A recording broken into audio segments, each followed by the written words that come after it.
You're just being dramatic again, my mom sighed, barely looking up from her iPad, as I held my tummy at the shiny, cold kitchen counter. Eat your toast, Aurelia, and don't make us late. I am Aurelia Cross, and I was 17. I wasn't just feeling sick. Something serious was happening to my body, but my family didn't believe me. I was trying to get them to understand in Phoenix, Arizona, in 2019. Mom, please, I whispered, my voice shaking. Something is really wrong. The pain, it's worse than yesterday. Suddenly my vision blurred. Black spots jumped in front of my eyes like tiny broken pixels. My stomach twisted, and the sharp pain made me wince. My dad slammed his travel mug onto the counter, spilling coffee everywhere. Enough, he shouted.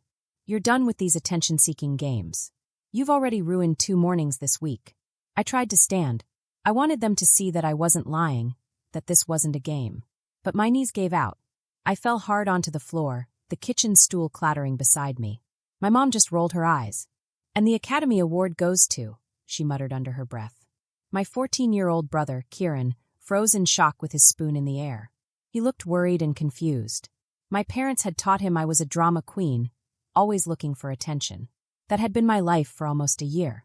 I tried to explain that I wasn't pretending, but nobody would listen. It all started slowly. First, I got very tired all the time. Then I began feeling dizzy for no reason. Soon, my tummy would hurt badly, and strange bruises appeared on my arms and legs. Every new symptom I had was ignored or dismissed. My parents had perfect lives in our community. Dad was a regional bank manager, respected by everyone. Mom was president of the neighborhood association, always looking neat and perfect. Their perfect daughter could not possibly be sick, or so they thought. Get up, Aurelia, Dad ordered firmly. I held the counter for support and tried to stand. My whole body screamed with pain, but I stayed quiet. The last time I begged to go to the hospital, I was punished for wasting money and time. School became even harder. My once perfect grades started slipping because I felt weak and dizzy all day. Mom would snap at me. This is what happens when you waste energy pretending instead of studying. Only my best friend, Nova, believed me. She watched me get weaker and weaker, powerless to help me. At lunch, I couldn't even drink water. Aurelia, you're getting worse, Nova whispered, her voice filled with worry. You really need a doctor.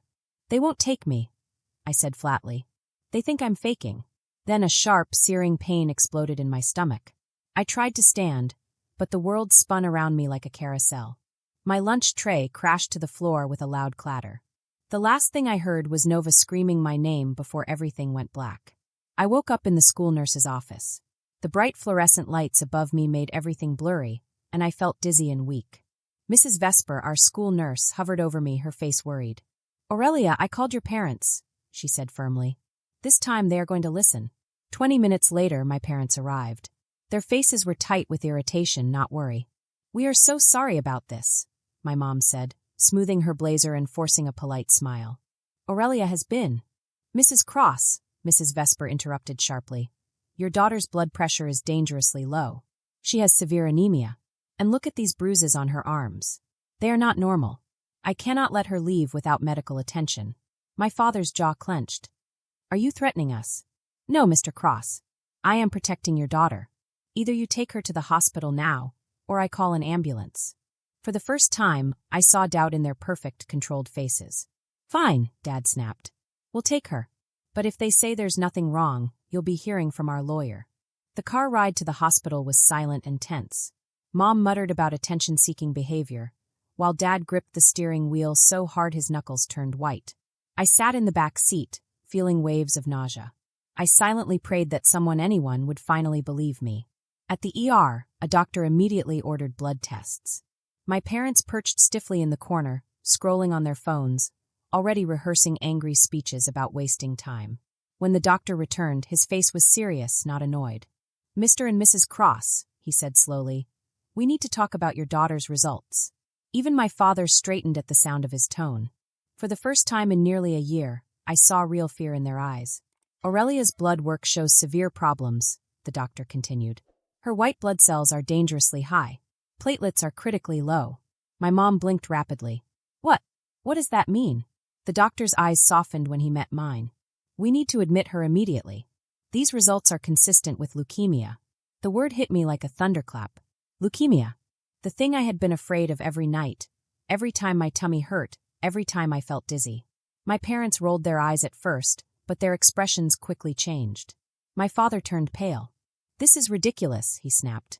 "She was fine months ago. She's inventing symptoms for attention." The doctor held up my blood test chart like evidence in a courtroom. "Mr. Cross, these numbers do not lie. If we do not start treatment immediately, your daughter's life is in danger." My mother's face was drained of color. "But she was just being dramatic. We thought." "You thought wrong," the doctor interrupted firmly. "I am very concerned that these symptoms were ignored for so long." He turned to me. "How long have these symptoms been happening?" 8 months, I whispered. The doctor's face darkened. 8 months of untreated leukemia, he repeated slowly. He turned to my parents, his voice calm but angry. "Do you understand the damage that delay has caused?" For the first time in my life, my parents were speechless. Their perfect image, the one they clung to, was splintering under the hospital lights. I was admitted to oncology. A kind nurse named Amara helped me get settled into my hospital bed.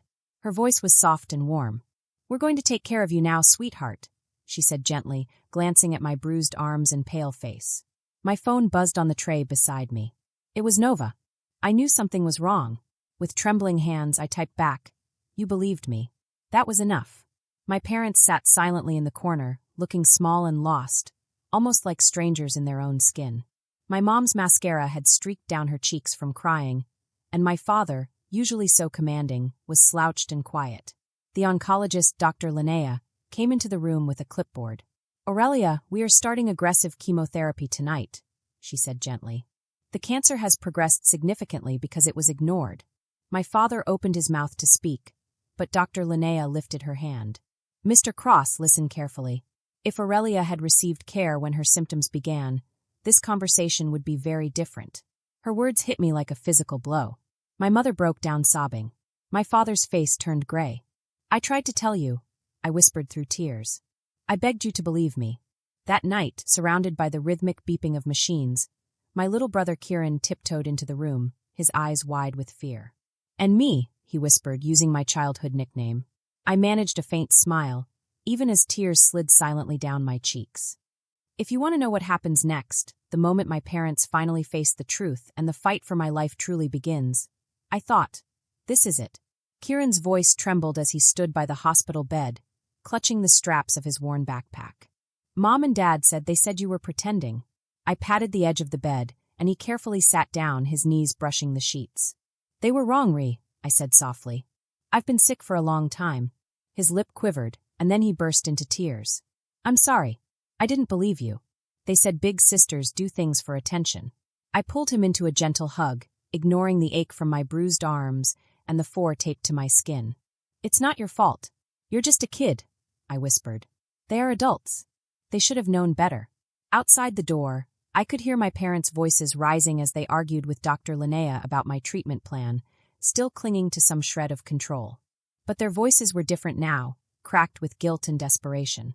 Amara, my favorite nurse, slipped in quietly to check my vitals, looking at Kieran with a gentle smile. "Visiting hours are almost over, buddy," she said warmly. As she adjusted my 4, she noticed me wiping away tears. "You know what the strongest medicine is?" she asked, tucking the blanket around me. "The truth. It stings at first, but it's the only thing that really heals." I nodded because I knew she wasn't just talking about my body. The truth was finally out. It was brutal, but it set me free. No more being called a liar. No more eye rolls when I begged for help. No more pretending. That night, as darkness settled over the oncology ward, I could hear my mother crying in the hallway, her sobs sharp and broken. My father's voice, low and cracked, tried to soothe her. How did we not see it? What kind of parents are we? 3 months into chemotherapy, my life looked nothing like before. The hospital became my whole world. White walls, steady beeping machines, and nurses who felt more like family. My hair fell out, my body grew weaker. But somehow I felt stronger than ever. Not in my body, but in my spirit.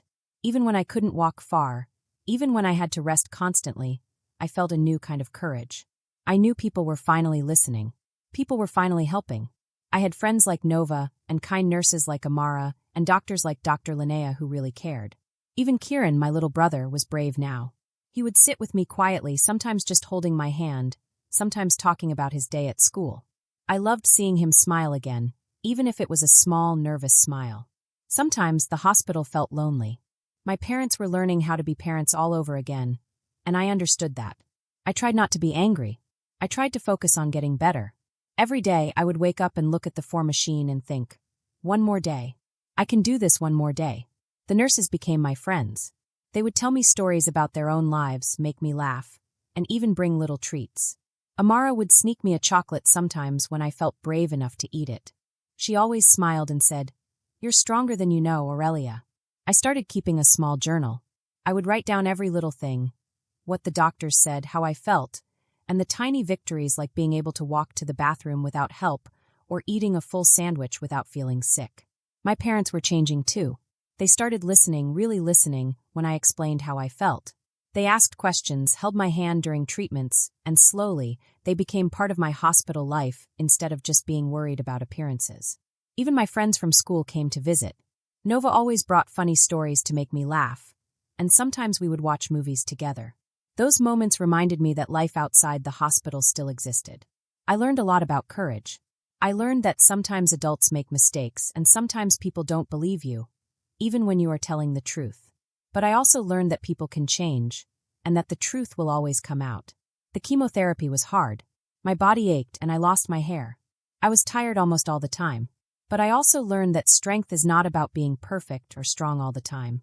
Strength is about facing what is hard, even when it hurts, and not giving up.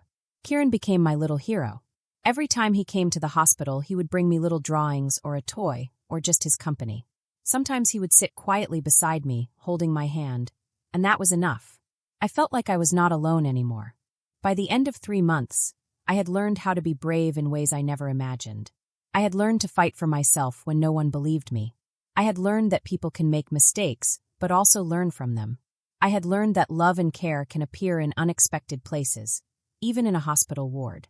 Even though my life had changed, I felt a new kind of freedom. No more pretending. No more hiding the truth. No more being scared to tell someone how I felt. I had my friends, my little brother, and nurses and doctors who really cared.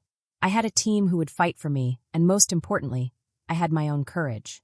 And though the road ahead was still long, with many treatments and challenges, I felt ready. Ready to face each day with hope, ready to keep fighting, and ready to finally be heard and believed. My parents changed a lot. Mom stopped going to PTA meetings and spent almost every day in my room. She brought my favorite books and whispered little sorry notes between the pages. Sometimes she would sit quietly, just holding my hand, not saying anything, but I could feel that she cared. Dad changed too, but he did it quietly. The man who used to ignore my pain now flinched at every sign I was hurting during treatment. One night, I saw him in the hallway, shoulders bent, voice shaking as he talked to Dr. Linnea.